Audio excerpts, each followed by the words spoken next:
Bolé, chers compatriotes, il y a 6 ans, je prenais congé de mes responsabilités en tant que président de la République, chef de l'État.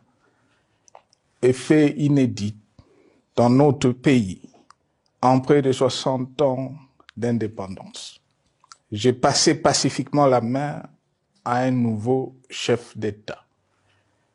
Depuis lors, je m'étais imposé un strict devoir de réserve, y compris quand j'ai fait l'objet, directement ou par mes proches interposés, de provocations, de déni de droit, d'humiliation, d'imputations dommageables et d'autres multiples atteintes à ma dignité.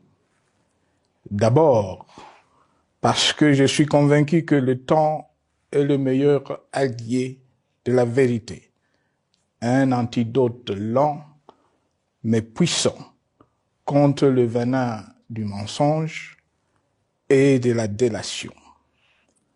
Mais aussi et surtout parce qu'agir autrement aurait fait le jeu de ceux qui, par cette campagne odieuse, cherchaient à détourner l'attention de notre peuple de leur incapacité, aujourd'hui avérée, à répondre à ses attentes et aspirations.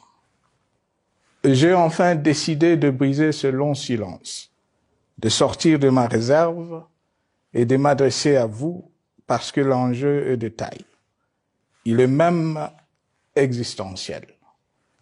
Non pas pour ma famille politique ou biologique, moins encore pour ma modeste personne, mais plutôt pour la nation congolaise et pour l'avenir de notre cher et beau pays.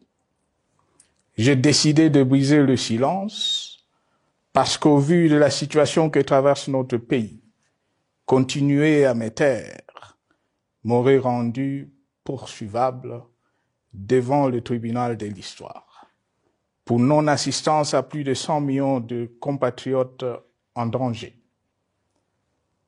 Je saisis cette opportunité pour partager avec vous mes réflexions et participer ainsi à la recherche de la solution à la crise que traverse notre pays, la République démocratique du Congo, terre de nos ancêtres, car il est gravement malade et son pronostic vital engagé.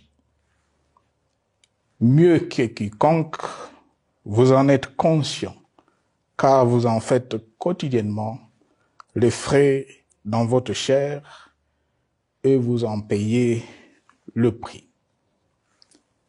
Mes chers compatriotes, vu l'importance stratégique de notre pays et le rôle qu'il est appelé à jouer, j'avais, de l'avènement au pouvoir du chef de l'État actuel, conclu avec lui un accord donnant naissance à la coalition entre nos forces politiques respectives.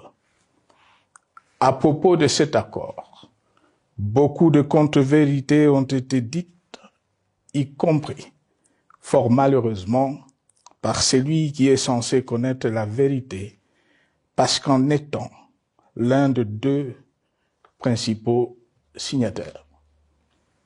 En attendant qu'au moment opportun, la vérité soit rétablie, preuve irréfutable à l'appui, permettez-moi pour l'instant d'affirmer qu'en ce qui me concerne, la conclusion de cet accord n'avait pour seule motivation que l'intérêt supérieur de la nation.